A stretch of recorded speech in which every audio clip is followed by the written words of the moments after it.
About 15 years. How many countries have you ever taught in? 8. Oh, 8? Almost really much. Do you remember? Which ones? Yeah. Yeah. I mean, the U.S. obviously is one. Yeah. So if I'll go east. Ireland, Spain, Saudi Arabia, Russia, Yeah.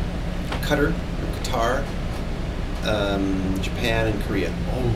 That's 9? Oh, Yeah, 9, sorry. yeah. So, did you learn second language? I did. Yeah. Yeah. When I was a kid, when I was 5 years old, my family, we moved to France. Oh, yeah. And I lived there for 4 years, so I learned French when I was a kid. I went to a yeah. French school. So, what kind of language can you speak? So I can still speak French, Yeah. but I'm out of practice. Yeah. And then I also lived in Spain for 3 years, so I learned some Spanish there. Yeah. And so I can speak Spanish. Okay. Spanish, English, And French. French. So why did you choose to teach in foreign countries? Well, like probably a lot of teachers, that was sort of the perk of the job. Teaching is great, but you can also go teach in a foreign country, so you can live in other cultures and see the world. So I mostly wanted to go see the world. Want to see the world? The world, yeah. Yeah. Why did you choose those countries? Good question. My first country was Korea, and I chose it, to be honest, because I had Korean students here. Yeah. I used to work for the extension a long time ago, 95, and the student group I worked with a long time was from Korea University. Yeah. So Korea was on my mind, and there were a lot of jobs in Korea at the time. Yeah. So I went. Oh. And then I had other reasons for other countries, but I could talk for a long time. Yeah. So what do you like to teach? Speaking, grammar, composition, or reading? Which one do I like the most, you Yeah. mean? Oh, I like them all, because I've taught them all a lot.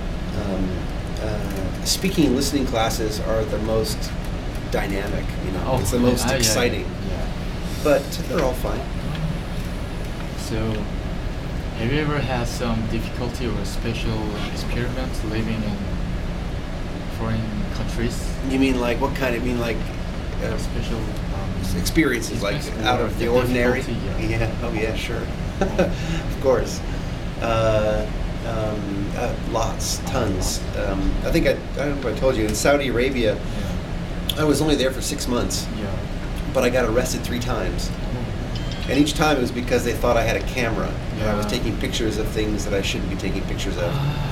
But it was only true that one time I had a camera. The other times I didn't. Yeah. So, you know, yeah, I had a few challenges there. How about food?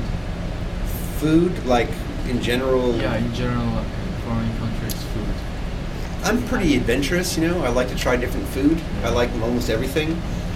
So, for example, in Korea, I'd never had kimchi before, Yeah. so I had to learn to like kimchi. And so by the time I left there, I really loved it, you know. But at first it was hard. Yeah. And the spicy red pepper sauce on everything was hard at first, Yeah. but then at the end I loved it.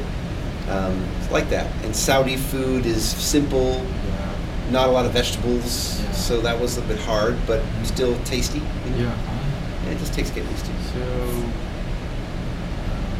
what do you think about what are the difference the students between America and other countries? Oh, jeez. Yeah, I don't know. It's hard. It's such a hard question to answer because everybody's different. But if you say anything general, I suppose the only answer is that American students, on the whole, seem to be. They seem to think that they need to participate. It's Yeah. normal that they have to participate. Each student feels they have to say something, Yeah. join in. It's normal because from the youngest grades you're supposed to. Yeah. My son in preschool is encouraged to say something. I mean, that's how young it starts. Oh, yeah. But then in other countries, like in Korea or Japan, for example, it's the opposite. Yeah. So that was hard because I'm trying to teach English. I'm trying to teach people to speak, Yeah. but they were reluctant to speak.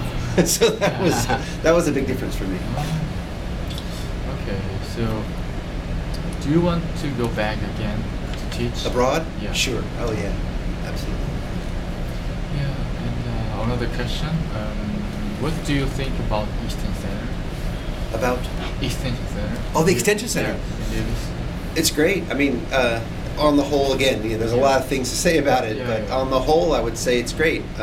I've maintained before that it's my best job I've ever had.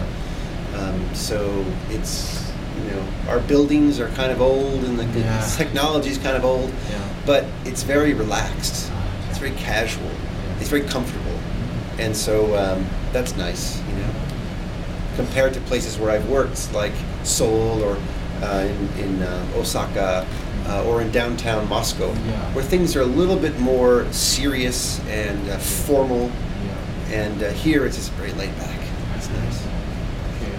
So, do you have any complaint to students? Oh, I have all kinds of complaints about students. No, I mean, not really. The only time it's a problem is when you have a class where there are many different types of students in one class. Some are very serious and motivated, and some are not, and that's difficult. But I'm sorry. You're sorry? So, I wasn't saying anything about you. Just apologize. So the last question: why are you teaching? Why? Yeah. I think it's something that I like to do. I mean, I didn't know I was going to teach for a career when I started, but I liked it. I like dealing with people. It's a social job, and I like that. I don't like sitting in a cubicle all day. And it's not an office job. I'm sort of independent, as a teacher. You have your classes. You work alone in a sense. That's kind of nice. It's relaxed that way. And every class is different. So every day, even this class, every day is different. So that's what's nice about the job. That's all. Thank you very much. Sure. Bye bye.